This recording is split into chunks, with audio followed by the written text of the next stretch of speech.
अभी एक news channel ने एक सर्वे किया है कि एमपी में, मध्य प्रदेश में किसकी सरकार बनने की संभावना है और महाराष्ट्र में किसकी सरकार बनने की संभावना है, और उसके सर्वे के हिसाब से इन दोनों जगहों पर भारतीय जनता पार्टी की सरकार बन सकती है।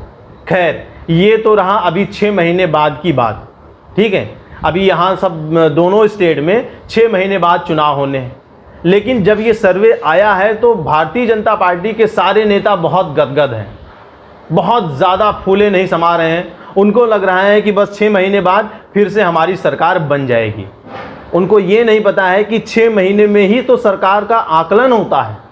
4.5 साल किए गई सारी बातों को जनता लगभग भूल चुकी होती है। ये 5-6 महीने में सरकार क्या करती है, इसी पर निर्धारित होता है कि आपको कितना वोट मिलने वाला है। और इन दोनों जगहों पर कांग्रेस ने जिस दमखम के साथ अपना ताल ठोका है, वो भारतीय जनता पार्टी के लिए राहत की बात नहीं है, वो उनके लिए एक बहुत बड़ी चुनौती है।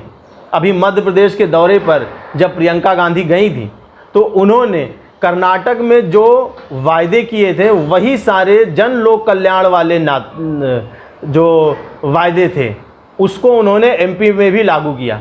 हालांकि कुछ लोग इसको मुफ्तखोरी की राजनीति कहते हैं, लेकिन राजनीति की भाषा में इसको जन लोक कल्याणकारी राजनीति कहा जाता है।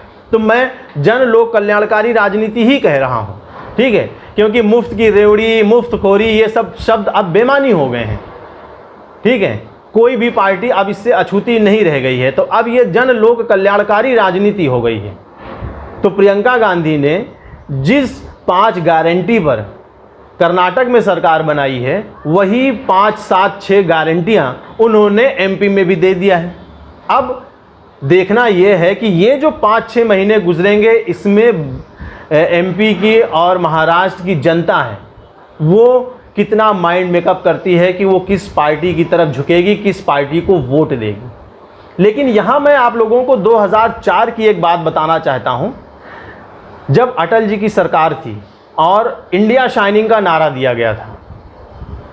समझ रहे हैं, इंडिया शाइनिंग का नारा दिया गया और देश में एक ऐसा माहौल बनाया गया, ऐसी बातें की गई कि देश एकदम चमक रहा है, देश का झंडा एकदम बुलंद है, जनता खुशहाल है, एकदम चारों तरफ सुख समृद्धि शांति का वातावरण है। मतलब ऐसा लग रहा था देश में राम राज्य आ गया है।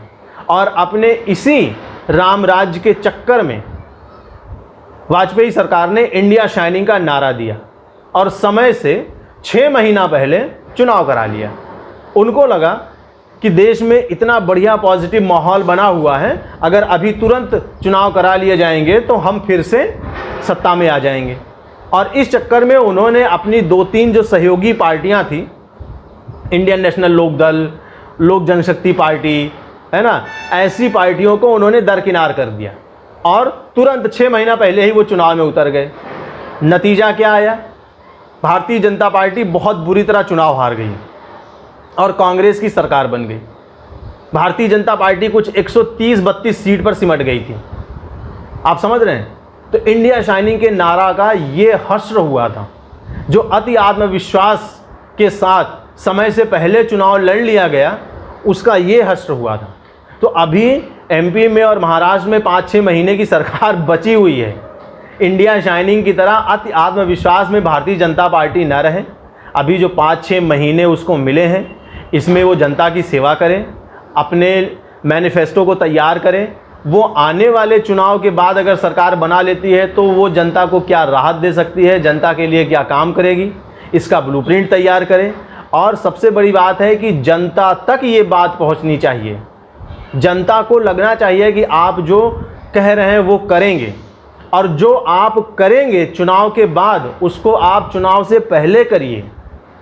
जनता को जो राहत आपको देनी है वो अभी 6 महीने बचे हैं, 6 महीने पहले आप उनको वो राहत दीजिए।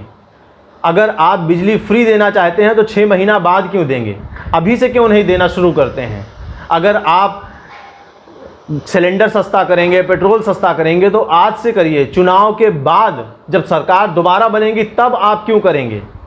तो जो भी भारतीय जनता पार्टी के नीति निर्णायक हैं, जो भी ग्रुप है जो बैठ के ये सारी चीज़ें तैयार करती है और जो सरकार को दिशा निर्देश देती है, उनसे अपील है कि भैया अभी 6 महीने बचे हैं। सरकार जो जनता के लिए है वो जनता के लिए कुछ काम करे, जनता को महंगाई से थोड़ी राहत मिले।